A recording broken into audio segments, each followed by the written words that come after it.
So আজকে যে টপিকটা হলো ভ্যারিয়েশন, আমাদের যেহেতু ইনইকুয়ালিটি শেষ, সাইডটা বন্ধ, আমরা ভ্যারিয়েশনটা স্টার্ট করি।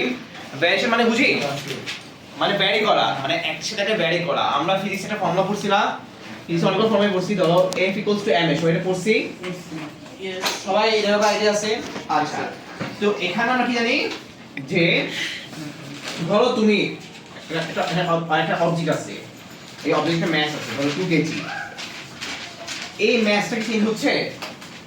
এই মাসটা চেঞ্জ হচ্ছে না, ঠিক আছে? ধরো আমি এই যে অবজেক্ট আছে বললাম এটারই 2 কেজি, এটাকে আমি এখান থেকে এখানে আনলাম বা এখানে নিলাম বা এমন যাই করে রাখেন, ওর মাস কি চেঞ্জ হবে? না, ওর মাস 2 কেজি থাকবে। আচ্ছা, হাউএভার আমি ওর উপর যত বেশি ফোর্স দিব ও কি করবে? ও অত বেশি এক্সেলারেট করবে না? যত বেশি আমি ফোর্স দিব তত কি করবে? তত বেশি এক্সেলারেট করবে। আবার যত কম ফোর্স দিব কি করবে? তত কম এক্সেলারেট করবে। সো এখানে আমি কি বলতে পারি যে এই F আর A এই দুটো কি ডাইরেক্টলি প্রপোর্শনাল না? এই F আর কি ডাইরেক্টলি F আর A হচ্ছে ডাইরেক্টলি প্রপোর্শনাল। তো এখানে ভ্যারিয়েশন আমরা দেখলাম আমরা পড়ি প্রপোর্শনালিটি। কি পড়ি? প্রপোর্শনালিটি। যেখানে আমরা একটা বলবো ডাইরেক্টলি প্রপোর্শনাল, যেমন এটা হচ্ছে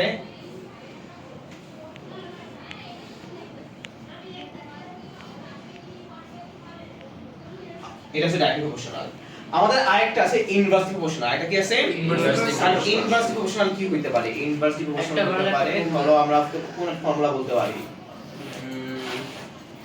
আর কি কি ফর্মুলা আছে এমন?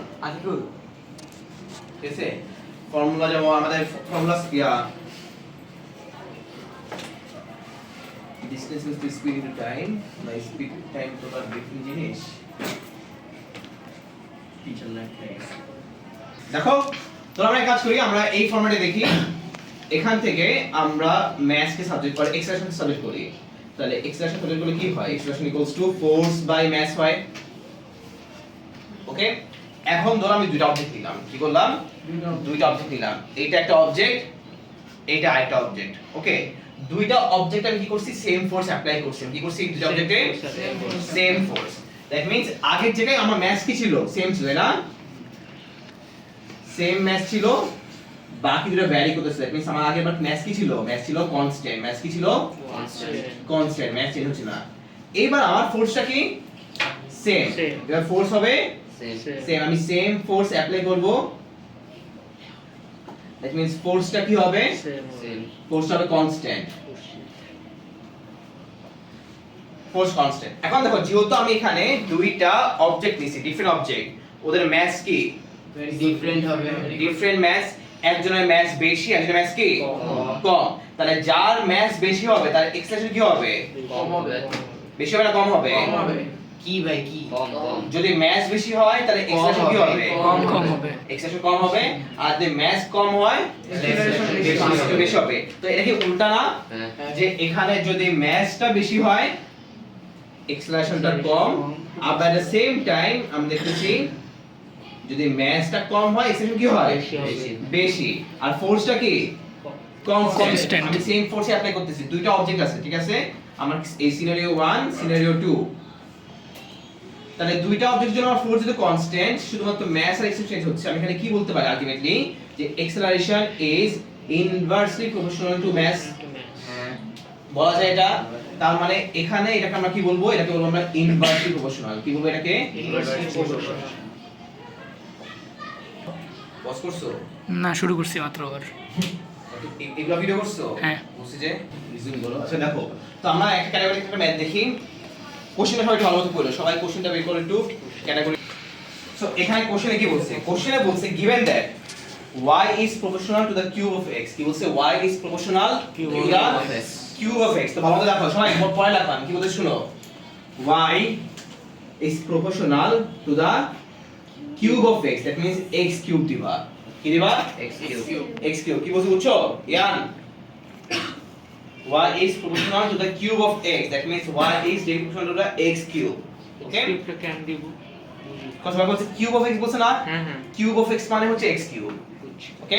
এন্ড কোশ্চেনে কি কি দেওয়া আছে? given that y equals to 100 when x equals to 5. That means যখন x এর ভ্যালু হচ্ছে 5, y ভ্যালু 100। y কত? 100। y হচ্ছে 100।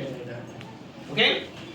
আমি স্যার বলছে find the value of y when x equals to 2 বলছে y এর ভ্যালু বের করতে বলছে তাই না যখন x এর ভ্যালু x equal to 2 কিভাবে করব সবাই ভালো করে দেখো এই ম্যাথগুলো কিভাবে করে সবগুলো ধরতে গেলে একই প্রসেসে করে খালি হয়তো তোমাকে এখানে কিউবের জায়গায় স্কয়ার দিবে আর হয়তো ডিরেক্ট প্রপোর্শন জায়গায় ইনভার্স প্রপোর্শন দিবে বাকি স্টেপ প্রসিডিউর সবগুলো কি হবে সেমই হবে তোমরা ভালো করে দেখো ফার্স্টে কি করব এই প্রপোর্শনাল সাইনটা সরাই দিব কি করব এই সাইনটা এই সাইনটা সরায়া এটা যেটা আমি ইকুয়াল টু সাইন আনবো বাট যেহেতু আমি এই সাইনটা সরাই দিছি এটা যেটা আমার ইকুয়াল টু সাথে একটা কে দিতে হবে কি হবে এটা কি হবে কানেক্টেড আমরা ওই যে ফার্স্টে একটা ফর্মুলা দেখছিলাম না f ma যেখানে আমরা দেখছিলাম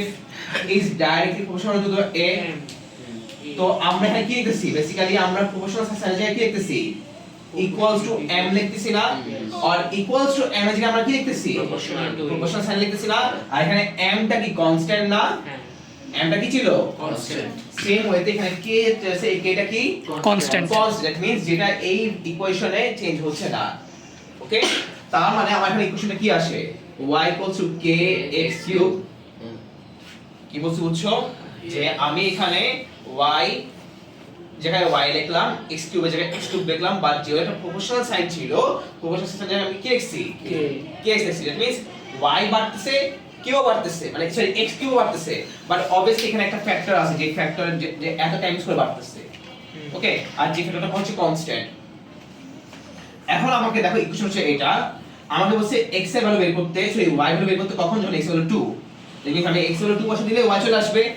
বাট এই k টা মিসিং না আগে আমার কি করতে হবে কে বের করতে হবে k ভ্যালু বের করতে হবে তার আগে আমরা k বের করি k কিভাবে বের করব y হচ্ছে 100 equals to k into 5 cube আমরা যেটা জানি ফার্স্ট ইনফরমেশন ইউজ করবা যে যখন y হচ্ছে x হচ্ছে 5 তখন y কত 100 এখান থেকে আমরা k এর ভ্যালু বের করার ট্রাই করি k ইকুয়ালস টু হবে 100 ডিভাইড বাই 125 চেক করো কি আসে এটা 0.8 0.8 আসে দ্যাট মিন্স ঠিক আছে আমার ইকুয়েশনটা কি y ইকুয়ালস টু 0.8 x³ না সবাই এটা বুঝছো y ইকুয়ালস টু 0.8 x³ আচ্ছা কি করছি আমরা এই যে k এই যে ইকুয়েশন কোনটা এটা না k বের করছিলাম ইকুয়েশনের জায়গায় আমরা কি করছি k এর ভ্যালুটা লিখে দিছি যে k এর জায়গায় কি করলাম আমরা k এর ভ্যালু 0.8 লিখে দিছি এখন আমার লাগবে এটা কি y লাগবে কখন x এর ভ্যালু যখন x এর ভ্যালু কত 2 তাহলে আমি এখানে করি y equals to 0.2 sorry 0.8 into 2 cube into 2 cube check করো কি আসে 6.4 6.4 ওয়েট এটাই হচ্ছে आंसर বুঝে কিছু নাই স্যার আমি দেখতে পারি যদি বলে কিউব অফ x তাহলে আমরা কি লিখব x কিউব x কিউব যদি বলে square x square of x আমি কি লিখব x স্কয়ার যদি আবার বলে স্কয়ার রুট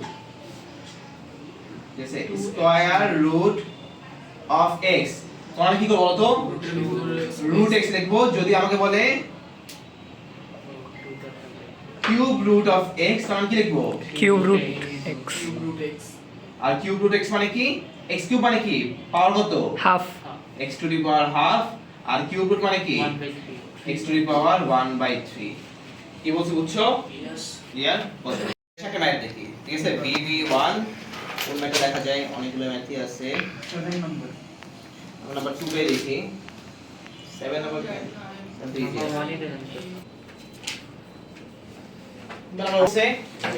সব একই ম্যাথই সিমিলার ম্যাথই দেখতে দিচ্ছে given that t is inversely proportional to the square of r কি বলছে t এসে কি বলছে given that t is inversely বলতে কি করব 1 দিয়ে ডিভাইড দিবা inversely proportional to the square of r তাহলে কি লিখব এখানে আর স্কয়ার r স্কয়ার লিখব এখন সেকেন্ড লাইনে আমি কি আর এখানে এই প্রপোর্শনাল সাইডে রাখবো না রাখবো না আমি এখানে কি লিখে দিব k ইকুয়ালস টু k দিয়ে দিব ডিভাইড বাই কি আছে r স্কয়ার r স্কয়ার আছে সবাই ফার্স্ট স্টেপ বুঝছো সবাই কি করছি yes এখন আমাকে কি কি দেওয়া ইনফরমেশন বলছে গিভেন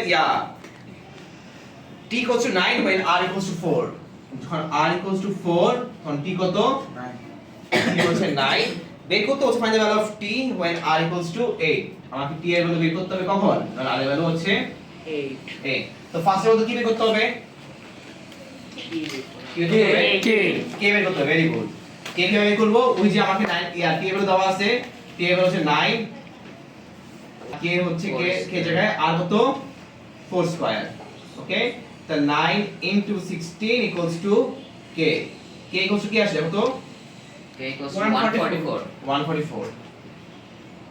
ক্লিয়ার? Yes, sir. এখন আমি ইকুয়েশনে লিখি আবার p equals to 144 divided by r square.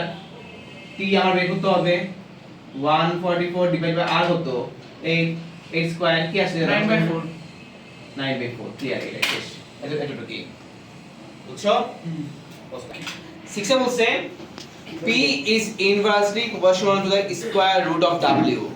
কি বলছে?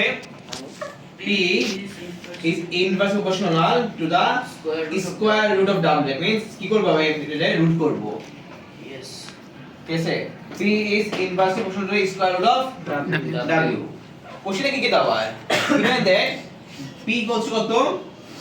1600, কখন? যখন এখানে ইয়া কত? w হচ্ছে 1.96, w কত? 1.96. 1.96। বের করতে কি বলছে? find the value of w when p equals to 800।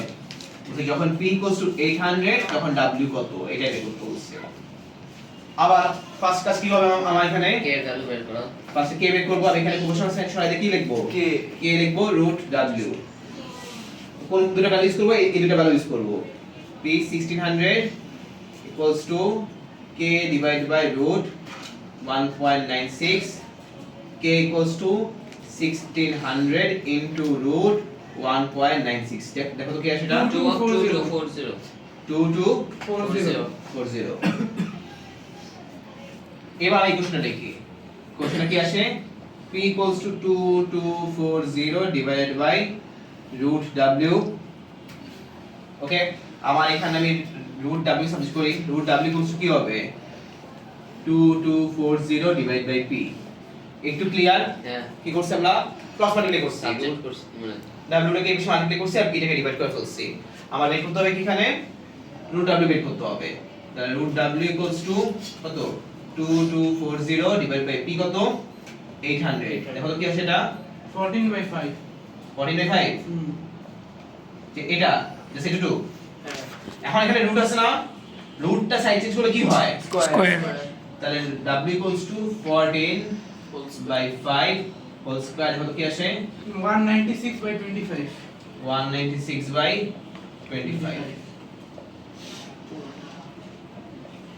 Clear সবাই? বুঝছো? হ্যাঁ। বুঝলে? That's all for maths B. আমাদের হোমওয়ার্ক আমি লেখা দিই, সবাই একটু খেয়াল করো। হোমওয়ার্ক হচ্ছে 6A1 6A1 পেপার 1 কিউব